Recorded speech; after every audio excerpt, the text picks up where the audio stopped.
Hello everyone. हम लोग इस वीडियो लेक्चर में बात करने वाले हैं materials testing and evaluation subject के बारे में। इस सब्जेक्ट का हम लोग पीवाईक्यू देखेंगे और ये पीवाईक्यू हमारा 2024 का रहेगा। बीयू का क्वेश्चन पेपर है।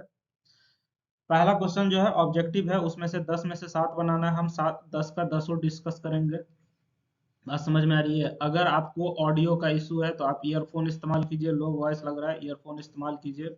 बात समझ गए? और पहला क्वेश्चन का हम लोग देखते हैं क्या है। Slump test of concrete is carried out to determine. Slump test हम लोग क्यों करते हैं? स्ट्रेंथ, ड्यूरेबिलिटी, वर्केबिलिटी के लिए हम लोग स्लम टेस्ट करते हैं। याद रखिएगा, ये बहुत ही इंपॉर्टेंट टेस्ट है। इंटरव्यू वगैरह या बहवा में भी पूछता है कि स्लम टेस्ट क्यों करते हैं। स्लम टेस्ट हम लोग वर्केबिलिटी के लिए करते हैं। करेक्ट आंसर ऑप्शन 3 हो जाएगा। अगला सवाल क्या कहता है, which of the following is an example of thermoplastic. Thermoplastic का एग्जाम्पल कौन सा है? Melamine, urethane, epoxide, acetal. तो थर्मोप्लास्टिक का जो सही एग्जाम्पल है वो क्या है? एसिटल है। ठीक ना। आप इधर उधर एआई वगैरह पे सर्च कीजिएगा ना, ऑप्शन इधर उधर दिखाता है, तो सबके चक्कर में मत रहिएगा। एसिटल इसका आंसर हो जाएगा। कंसीडर द फॉलोइंग स्टेटमेंट्स, ठीक है, regarding the advantages of plywood. Plywood का इसमें से कौन कौन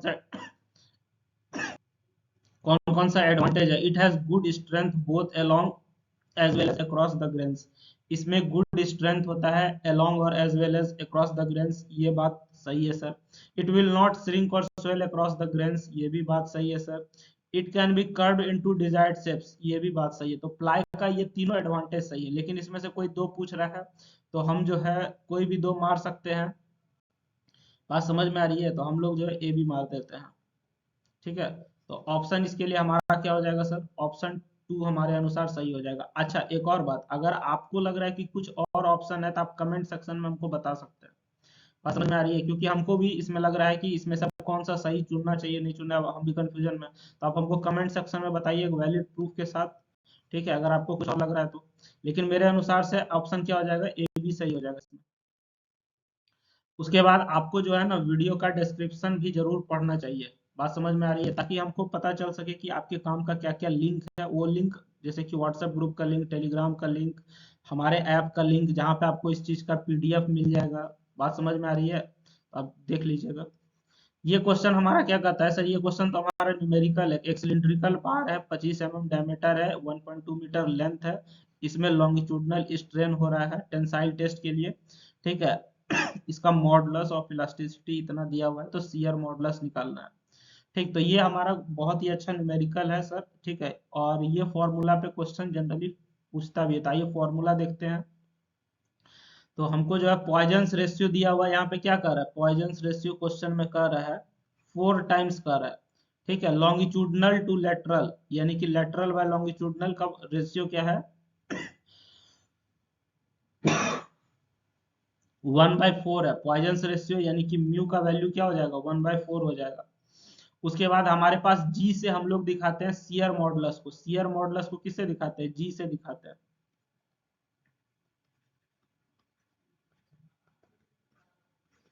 ठीक है। तो जी बराबर फॉर्मूला हमारा क्या होता है?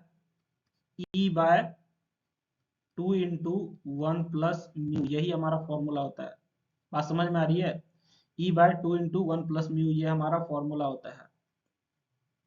अब आपको अगर जी का वैल्यू निकालना है, ये रहा तुम्हारा ई, ये जो है तुम्हारा ये क्या है? ई है। ठीक है। और म्यू का वैल्यू 1/4 है। बात समझ में आ रही है? इसको पुट करेंगे, जी निकल जाएगा। जी कितना निकल के आता है? 48,000 आता है।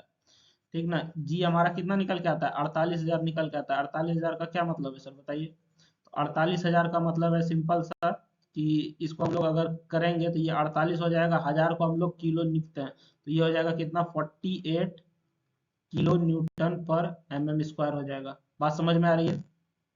ठीक है। तो इसका सही आंसर क्या हो जाएगा? ऑप्शन 4 इसका सही हो जाएगा। ठीक ना। ऑप्शन 4 इसका क्या हो जाएगा? सही हो जाएगा। अच्छा, अगला सवाल क्या कहता है? Which one of the following statements is not correct for aluminium. Aluminium के लिए इसमें से करेक्ट कौन सा नहीं है? ये लेस डक्टाइल होता है कॉपर से, ये बात बिल्कुल सही है sir. It is harder than tin, ये भी सही है sir. It can B soldered, soldered ये नहीं हो सकता है। यानी कि कौन सा ऑप्शन हो जाएगा? ऑप्शन 3 इसका सही आंसर हो जाएगा। ठीक है। सोल्डरिंग समझते हैं ना, जो मोबाइल सबका किट जोड़ता है सोल्डर से, तो एल्यूमिनियम वहां इस्तेमाल नहीं होता है। बात समझ में आ रही है? तो इट कैन बी सोल्डर्ड इसका ऑप्शन सही हो जाएगा। The drawback of electrical seasoning of timber is. बात समझ में आ रही है? तो अगला सवाल क्या है sir, drawback of electrical seasoning of timber. ठीक है, इलेक्ट्रिकल सीजनिंग ऑफ टिम्बर का जो ड्रॉबैक है इसमें कौन सा है, checks, splitting, cracks, reduced strength. इसमें आपको कहीं कहीं रिड्यूस्ड स्ट्रेंथ ही दिखाएगा, लेकिन करेक्ट आंसर क्या हो जाएगा, स्प्लिटिंग इसका करेक्ट आंसर होगा। बात समझ गए, स्प्लिटिंग इसका करेक्ट आंसर होगा। अच्छा, एक और बात बता रहे हैं, यहाँ पे जो क्वेश्चन पूछा है इस पेपर में, उसमें majority question ESC engineering services से उठाया गया है। ईएससी से आपका एमसीक्यू रिपीट किया है। बात समझ में आ रही है? इंजीनियरिंग सर्विसेज एग्जाम से ये क्वेश्चन उठाया गया। ये क्वेश्चन शायद 2021 में पूछा है, ईएससी 2021 में ये पूछा है। ईएससी एक एग्जाम होता है इंजीनियरिंग स्टूडेंट के लिए जो कि यूपीएससी कंडक्ट करती है। बात समझ में आ रही है? ईएससी 2021 का ये क्वेश्चन है sir.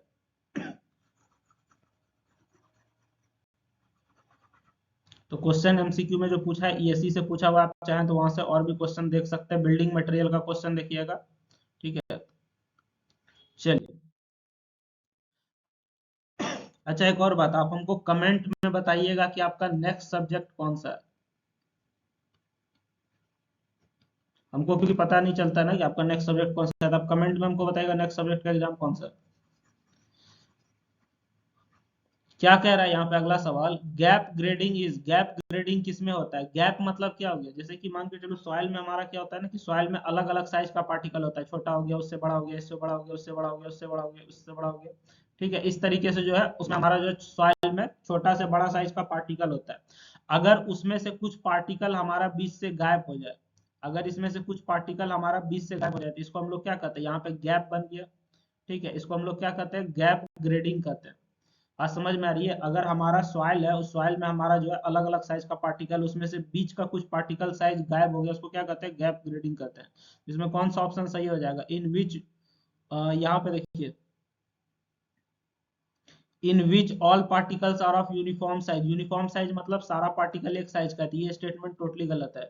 In which particles fall within a narrow limit of size fraction, ये भी स्टेटमेंट गलत है। In which one or more intermediate fractions are absent, तो ऑप्शन 2 इसमें हो जाएगा। ठीक है, इसमें से कुछ पार्टिकल अगर बीच से गायब हो जाएगा तो उसको गैप ग्रेडिंग कहते हैं। तो इसका कौन सा ऑप्शन सही हो जाएगा, ऑप्शन 2 हो जाएगा।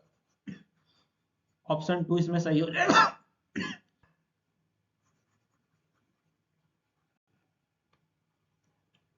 चलिए, अगला सवाल हम लोग देख लेते हैं।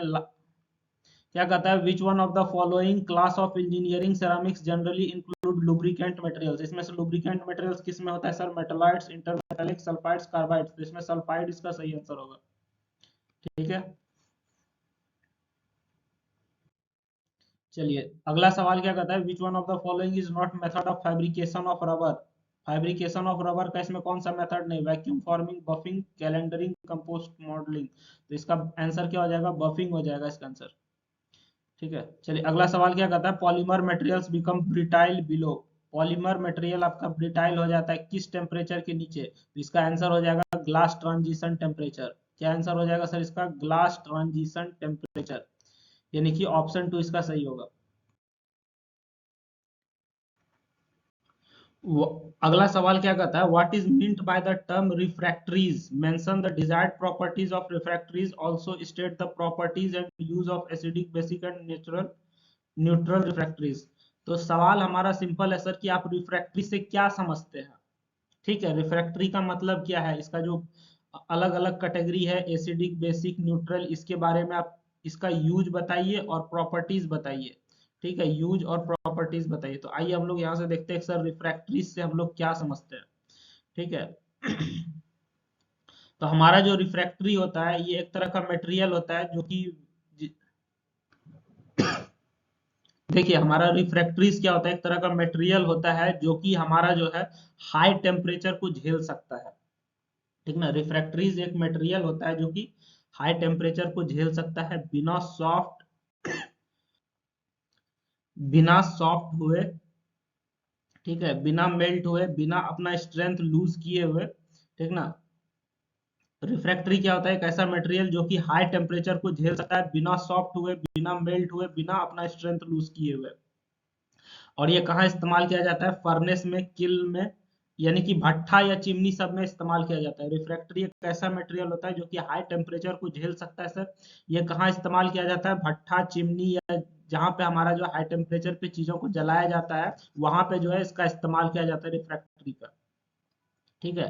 रिफ्रैक्ट्री में क्या डिजायर्ड प्रॉपर्टीज होना चाहिए सर? तो सबसे पहला क्या होना चाहिए? High refractiveness to withstand elevated temperature. जब आपका टेम्परेचर लगातार बढ़ रहा है, चेंज कर रहा है, तो उसको झेलने का उसमें क्षमता होना चाहिए। दूसरा क्या प्रॉपर्टी होना चाहिए? हाई मैकेनिकल स्ट्रेंथ होना चाहिए हाई टेम्परेचर पे। ठीक है, हाई मैकेनिकल स्ट्रेंथ होना चाहिए कहाँ सर? हाई टेम्परेचर पे। तीसरा resistance to thermal shock. Thermal shock को वो रेसिस्ट करे। बात समझ में आ रही है? थर्मल शॉक को वो क्या करे? रेसिस्ट करे। और चौथा क्या होना चाहिए? Resistance to chemical attack by slags and gases. Slag और गैस की वजह से जो केमिकल अटैक होता है उससे उसको झेलने का क्षमता होना चाहिए। बात समझ में आ रही है? तो रिफ्रैक्टरीज में इस तरह का प्रॉपर्टी होना चाहिए। पहला कि जब टेम्परेचर धीरे धीरे बढ़ रहा हो तो उसको झेल सके। ठीक है, मैकेनिकल स्ट्रेंथ इतना होना चाहिए कि हाई टेम्परेचर पे भी वो टिक सके। ठीक है, और थर्मल शॉक को भी एब्जॉर्ब कर सके। थर्मल शॉक मतलब अचानक से जो टेम्परेचर बढ़ जाता है या अचानक से टेम्परेचर घट जाता है उसको हम लोग थर्मल शॉक कहते हैं। तो थर्मल शॉक को भी वो उससे लड़ने का क्षमता होना चाहिए। ठीक है, और स्लैग और गैस की वजह से ना केमिकल अटैक होता है। केमिकल अटैक से बचने का भी इसमें गुण होना चाहिए। बात समझ में आ रही है? तो ये सारा चीज हमारा जो है रिफ्रैक्टरीज का प्रॉपर्टी हो गया। ठीक है, इसमें लो पोरोसिटी और परमिएबिलिटी होना चाहिए। इसमें पोरोसिटी और परमिएबिलिटी लो होना चाहिए। बात समझ गए? चलिए, एब्रेशन रेसिस्टेंस हाई होना चाहिए। एब्रेशन किसको कहते हैं सर? किसी भी चीज को अगर आप नोचते या खरोचते हैं तो उस पर एक दाग पड़ जाता है, खरोच का निशान पड़ जाता है, उसी को एब्रेशन कहते हैं। ठीक ना? किसी भी चीज को अगर हम नोचते या खरोचते हैं तो उस पर खरोच का दाग पड़ जाता है, उसको एब्रेशन कहते हैं। तो अगर मान के चलो कि रिफ्रैक्टरीज एक ऐसा मटेरियल है जिसपे अगर हम लोग खरोचने का काम करें तो उस पर दाग नहीं पड़ना चाहिए। बात समझ में आ रही है? चलिए, dimensional stability at high temperature. High temperature पे सर डायमेंशनल स्टेबिलिटी शो करेगा, अपना शेप साइज नहीं चेंज करना चाहिए। अब इसका टाइप हम लोग देखेंगे तो ये तीन तरह से हम लोग देखेंगे। एक एसिडिक रिफ्रैक्टरी, दूसरा बेसिक रिफ्रैक्टरी और तीसरा न्यूट्रल रिफ्रैक्टरी। ठीक है, एसिडिक का क्या प्रॉपर्टी है सर? इसमें हमारा मेनली सिलिका और एल्यूमिना पाया जाता है। ठीक है, एसिडिक स्लैग को ये रेसिस्ट करता है। Not resistant to basic slag. ये सिर्फ एसिडिक स्लैग को रेसिस्ट करता है, बेसिक को रेसिस्ट नहीं करता है। और पाया इसमें क्या जाता है? मेनली सिलिका और एल्यूमिना पाया जाता है। इसका यूज का बात किया जाए sir, lining of blast furnace में इस्तेमाल किया जाता है, ग्लास मेल्टिंग फर्नेस में इस्तेमाल किया जाता है, कोक ओवन में इस्तेमाल किया जाता है। तो ये सब जगह ये इस्तेमाल होता है। तो ये चीज आप याद रखिएगा एसिडिक के बारे में। उसके बाद दूसरा हमारा रिफ्रैक्टरीज जो है बेसिक वाला, उसमें हमारा क्या होता है sir? Made from magnesia and dolomite. ये जो है मैग्नेशिया और डोलोमाइट से बना होता है। जैसे कि एसिडिक वाला किससे बना होता है? सिलिका और एल्यूमिना से बना होता है। तो ये मैग्नेशिया और डोलोमाइट से बना हुआ होता है। बात समझ में आ गई? चलिए, ये हमारा बेसिक स्लैग को रेसिस्ट करता है। ठीक है, जैसे ये एसिडिक को रेसिस्ट करता है तो ये बेसिक को रेसिस्ट करेगा। हाई मेल्टिंग पॉइंट होता है इसका। ठीक, आइए इसका यूज का बात कर लिया जाए तो ये बेसिक रिफ्रैक्टरीज जो है कहाँ इस्तेमाल किया जाता है? स्टील बनाने में इस्तेमाल किया जाता है। बेसिक ऑक्सीजन फर्नेस में, ओपन हर्थ फर्नेस में इस्तेमाल किया जाता है। ठीक ना? इसमें से आपको जो है ऊपर ऊपर जितना याद रह जाए सब याद रख लीजिएगा और एकदम सेम टू सेम इसी तरीके से एग्जाम में लिख के आइएगा, फुल मार्क्स मिलेगा। समझ गए? चलिए, अगला हमारा है न्यूट्रल रिफ्रैक्टरीज। इसका क्या प्रॉपर्टी है सर? न्यूट्रल रिफ्रैक्टरीज का केमिकली स्टेबल होता है बोथ एसिडिक और बेसिक स्लैग के लिए। ठीक है, ये हमारा जो क्लोरोमाइट, कार्बन और एल्यूमिना से बना हुआ होता है। किससे बना हुआ होता है? क्लोरोमाइट, कार्बन और एल्यूमिना से बना हुआ होता है। इसका यूज का अगर बात किया जाए sir, electric arc furnace, high temperature reactor, metallurgical furnace, ये सब में ये जो है इस्तेमाल किया जाता है। बात समझ गए? चलिए, यहाँ से हम लोग जो है आगे बढ़ते हैं।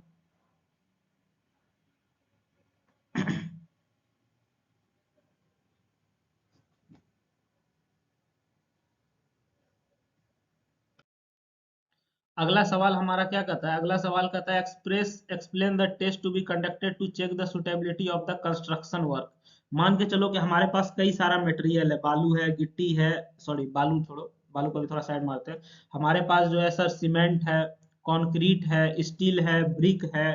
ठीक है, तो ये सब चीज का हमको क्या करना है कि हमको चेक करना है कि मटेरियल हमारे लिए सुटेबल है कि नहीं है। ठीक है, तो उसमें हम लोग क्या क्या चीज चेक करेंगे सर?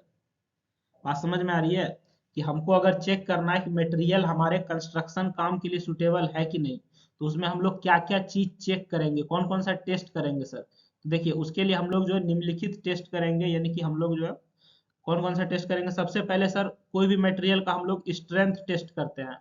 बात समझ में आ रही है, कोई भी मटेरियल का हम लोग क्या करते हैं सर, स्ट्रेंथ टेस्ट करते हैं।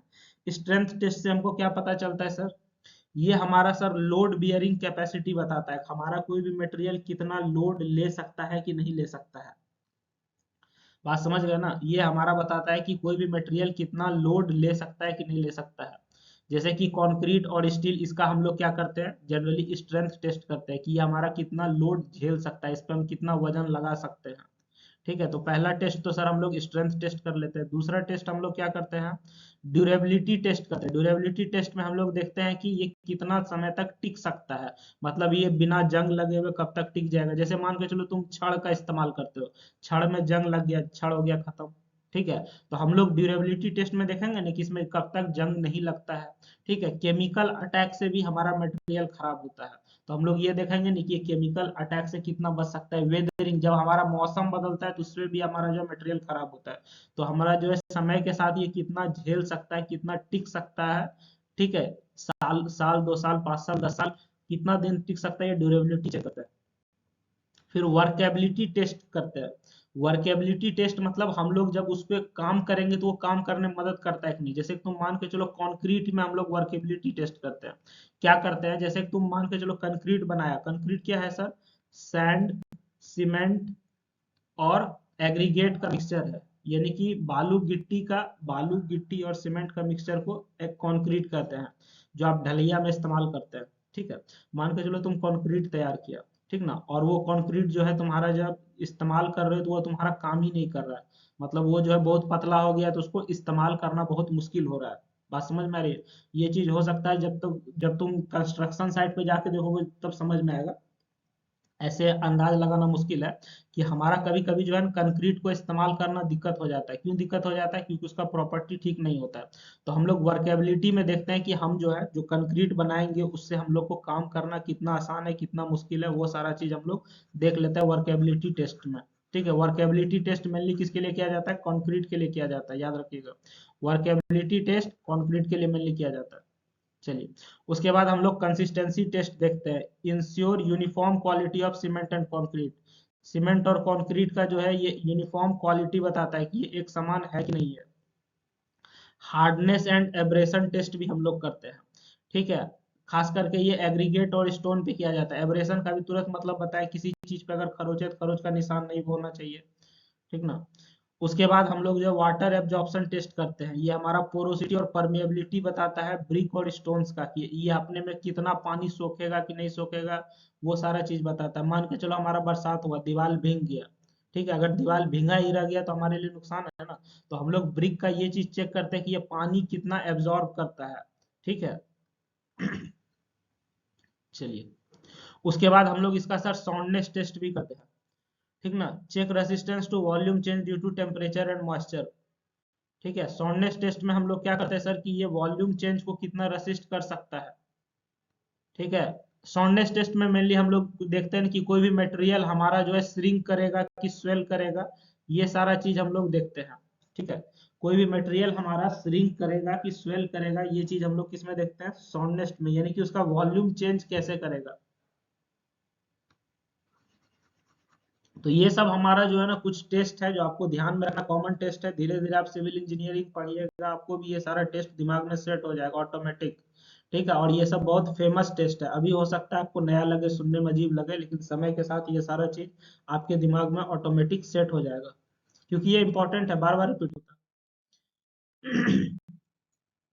अगला हमारा क्या है sir, enumerate the laboratory test for cement, describe any two of them. ठीक है, लेबोरेटरी टेस्ट आप सीमेंट के लिए बताइए और इसमें से किसी दो को आप जो है डिस्क्राइब कीजिए।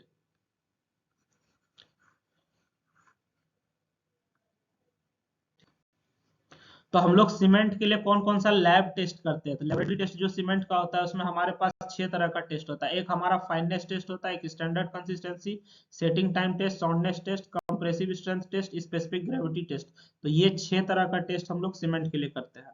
ठीक है, इसमें से आपको हमको कोई दो को मतलब डिस्क्राइब करके बताना है, तो दो को हम जो है सबसे पहला हम लोग क्या ले लेते हैं सर, हम लोग फाइनेस टेस्ट ले लेते हैं। फाइनेस टेस्ट में हम लोग जो है सीमेंट का पार्टिकल साइज निकालते हैं। फाइनेस टेस्ट में हम लोग क्या करते हैं सर, सीमेंट का पार्टिकल साइज निकालते हैं। ठीक है, affects rate of hydration and strength development. Fineness test से हमारा क्या अफेक्ट करता है सर, रेट ऑफ हाइड्रेशन और स्ट्रेंथ डेवलपमेंट। इससे हमारा क्या अफेक्ट करता है सर, रेट ऑफ हाइड्रेशन और स्ट्रेंथ डेवलपमेंट। ये जो है किसके सहारे कंडक्ट किया जाता है, सीव और ब्लेन एपार्टस के सहारे किया जाता है। फाइनेस टेस्ट किसके सहारे कंडक्ट किया जाता है सर, तो सीव और ब्लेन एपार्टस, नाम याद रखिएगा। फाइनेस टेस्ट पार्टिकल साइज बताता है सीमेंट का, किसके सहारे कंडक्ट किया जाता है, सीव या ब्लेन एपार्टस के सहारे किया जाता है। किस किस चीज पे फाइनेस टेस्ट असर डालता है, हाइड्रेशन और स्ट्रेंथ डेवलपमेंट ऑफ सीमेंट पे करता है।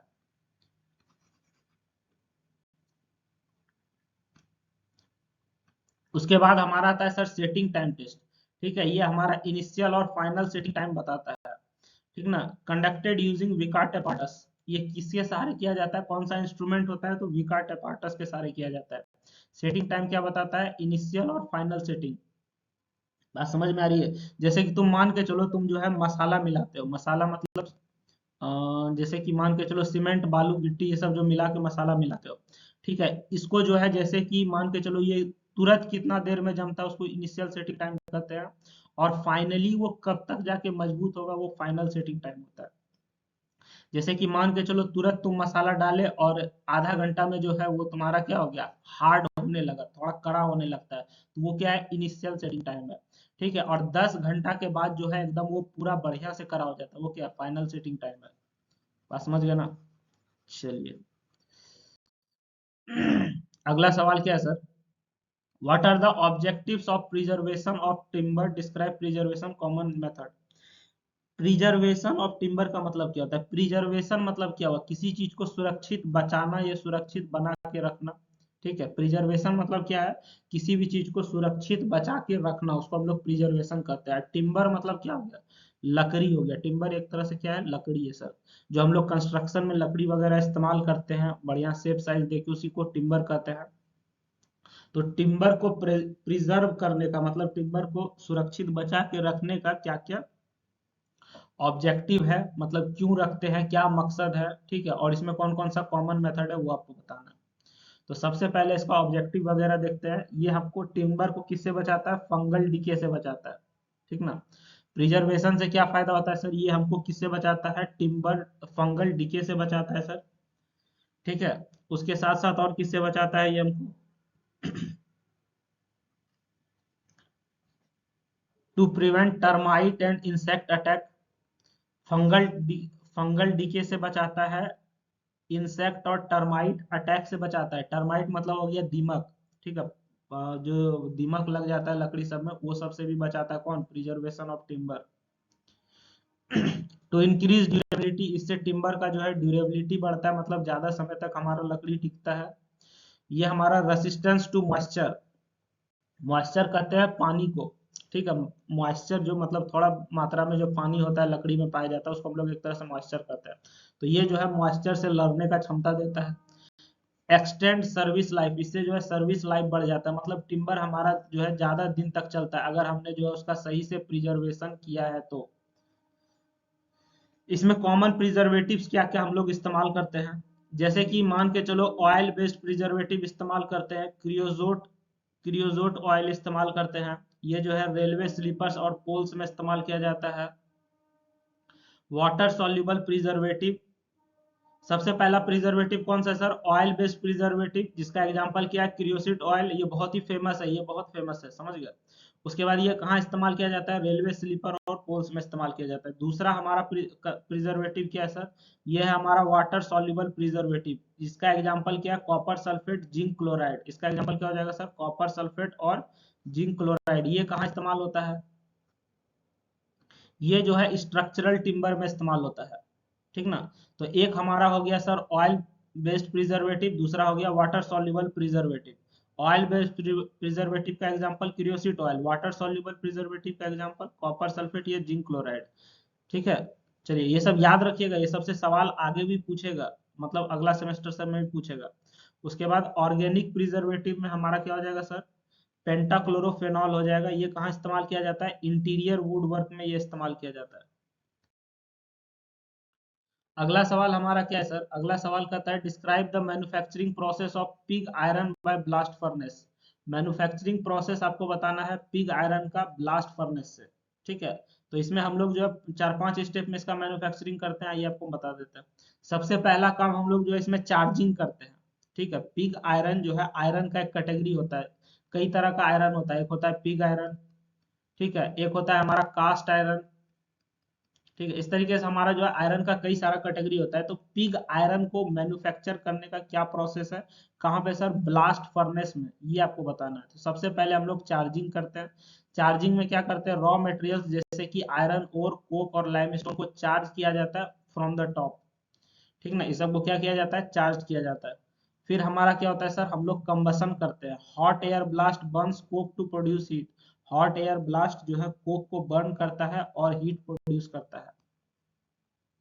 फिर हम लोग क्या करते हैं सर, रिडक्शन करते हैं। कार्बन मोनोऑक्साइड रिड्यूस करता है आयरन ऑक्साइड को, मोल्टेन आयरन बनाता है, ठीक है। मोल्टेन आयरन मतलब पिघला हुआ आयरन बनाता है। कार्बन मोनोऑक्साइड जो है इसको पिघला के क्या करता है, पिघला हुआ आयरन बनाता है।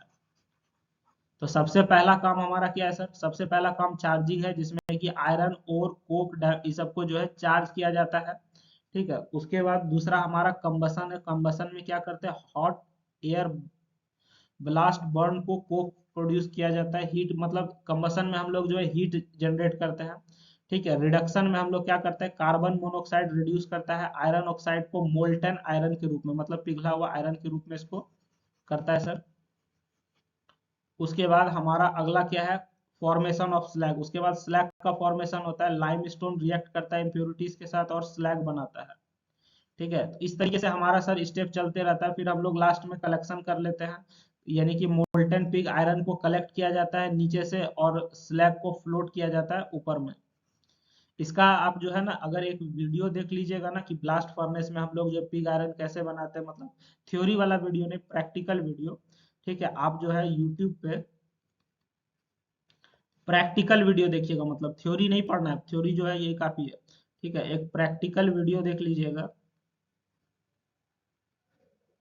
किस चीज का sir, pig iron by blast furnace, pig iron by blast furnace. एक बार अगर वीडियो देख लीजिएगा ना, आसानी से वीडियो मिल जाता है, ठीक है। तो आपको जो है ना ये चीज सदा के लिए याद रह जाएगा, फिर ये सब थ्योरी रटने का चक्कर ही नहीं पड़ेगा।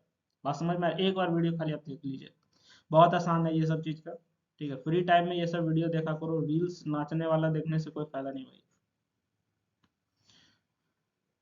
फिर लास्ट में हम लोग टैपिंग करते हैं। पिग आयरन और स्लैग को टैप किया जाता है अलग अलग सेपरेटली, मतलब दोनों को अलग अलग निकाल लिया जाता है, वो हमारा टैपिंग हो गया। तो पिग आयरन जो है ब्लास्ट फर्नेस में कैसे बनाया जाता है, 7 स्टेप में बनाया, सॉरी 6 स्टेप में काम होता है सर। पहला चार्जिंग है, दूसरा कंबसन है, तीसरा रिडक्शन है, चौथा फॉर्मेशन ऑफ स्लैग, पांचवा कलेक्शन और छठा हमारा क्या है, टैपिंग है, ठीक है। तो टैपिंग हमारा ऑप्शनल है, 5 स्टेप में काम हो जाता है हमारा। बात समझ गए ना।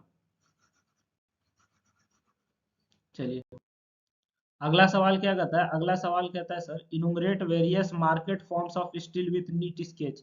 इस हमारा मार्केट में स्टील किस किस रूप में मिलता है आपको वो बताना है। हमारा जो मार्केट है, जैसे अगर आप दुकान में जाइएगा स्टील खरीदने के लिए, तो स्टील हमको किस किस रूप में मिलेगा वो आपको बताना है।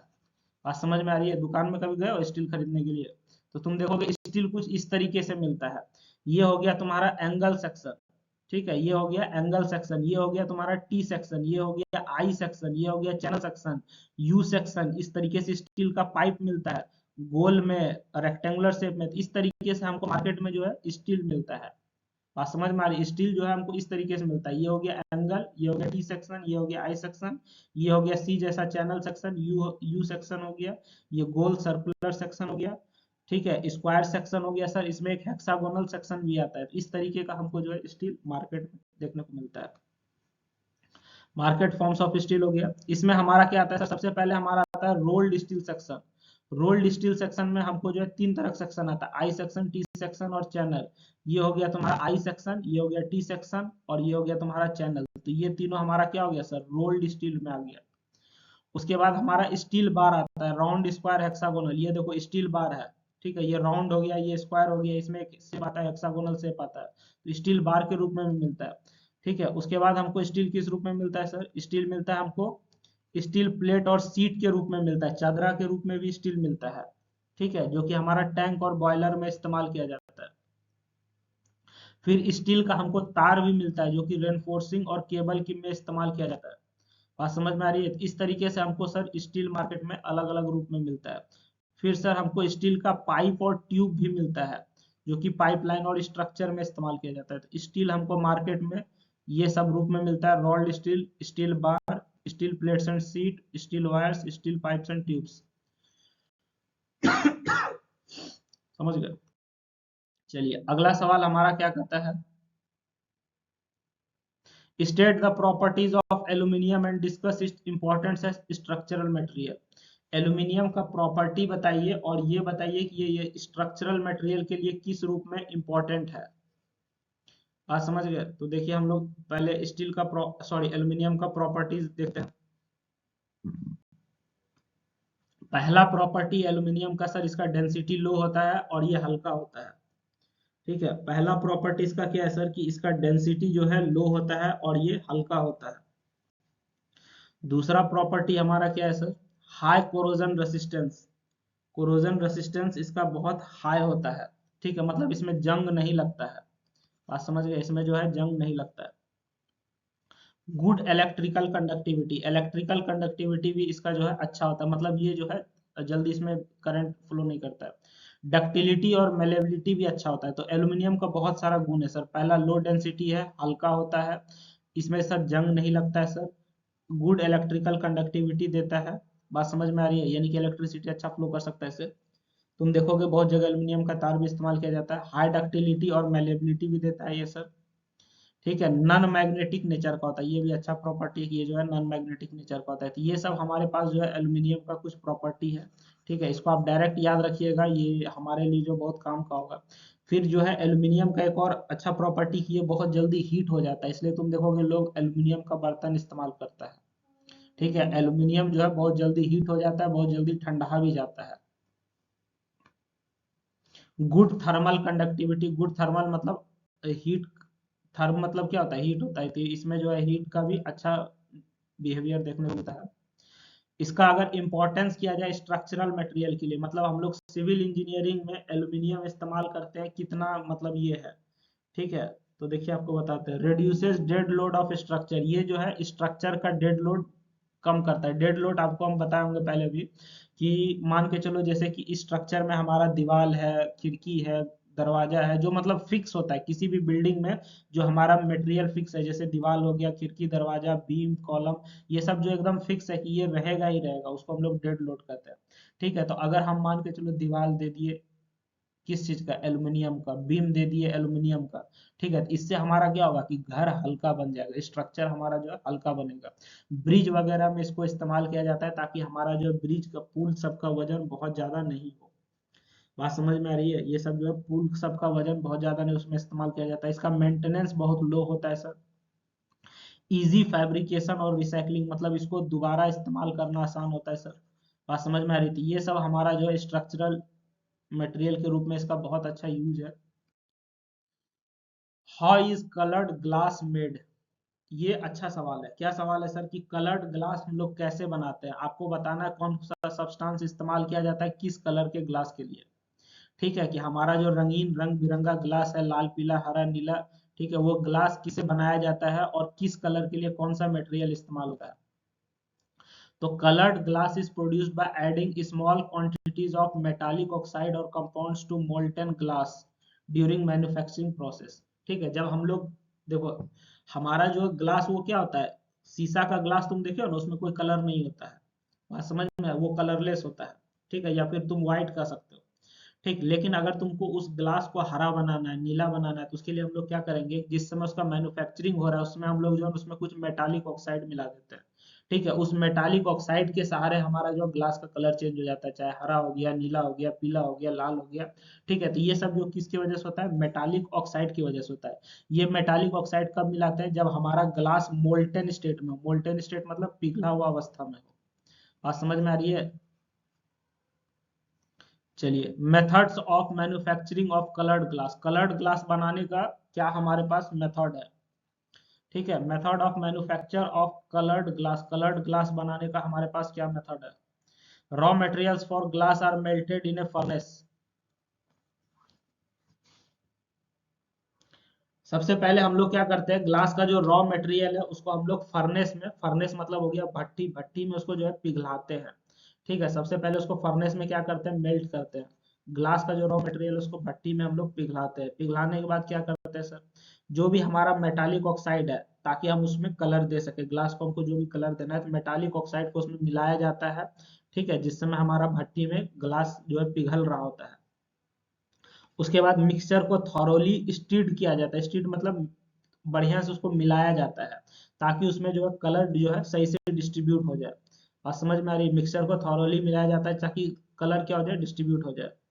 उसके बाद क्या किया जाता है सर, जो हमारा मॉल्टन कलर है, ग्लास का जो पिघला हुआ कलर है, उसको एक शेप दिया जाता है, उसको ठंडा होने के लिए छोड़ दिया जाता है। ठीक है, बात समझ में आ रही है? तो ये इस तरीके से हमारा सर ग्लास मैन्युफैक्चर किया जाता है। ठीक, अब हम लोग देखते हैं कि कौन सा ऑक्साइड जो है हमारा कौन सा कलर देता है, कौन सा मेटालिक ऑक्साइड कौन सा कलर देता है। जैसे कि कोबाल्ट ऑक्साइड होगा तो ये ब्लू कलर देता है। ठीक है, ग्लास हमारा ब्लू किसके वजह से होता है, कोबाल्ट ऑक्साइड की वजह से होता है। दूसरा सर, अगर क्रोमियम ऑक्साइड हुआ तो ये ग्रीन कलर देगा। ठीक है, अगर आयरन ऑक्साइड हुआ तो ग्रीन, ब्राउन या फिर येलो कलर देगा। अगर हमारा मैग्नीज ऑक्साइड हुआ तो ये पर्पल या एमेथिस्ट कलर देता है। बात समझ में आती है? ये सब याद रखिएगा, ये सब समझने वाला रटने वाला चीज है। अगर हमारा सर सेलेनियम हुआ तो रेड या पिंक कलर देगा ये। समझ गए? अगर निकेल ऑक्साइड हुआ तो ग्रे या वायलेट कलर देगा ये। अगर हमारा सर कॉपर ऑक्साइड हुआ तो ब्लू या ग्रीन कलर देगा। बात समझ में आ रही है? तो इस तरीके से हमारा जो है सर ये अलग अलग ऑक्साइड हमको अलग अलग कलर देता है। ठीक है, तो हमारा ये पार्ट यहीं पे समाप्त होता है सर।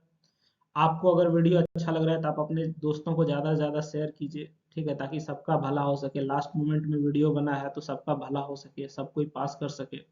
अगर आपको कोई डाउट रह जाता है तो आप हमसे पर्सनली पूछ सकते हैं, चैट, व्हाट्सएप, कमेंट वगैरह में। ठीक है, आप ये भी कमेंट में बताइए नेक्स्ट सब्जेक्ट कौन सा है। ठीक है, चलिए, thank you everyone, good luck for your exam. हम चाहेंगे कि आपका एग्जाम बहुत अच्छा जाए, आपको ज़्यादा से ज़्यादा मार्क्स आए।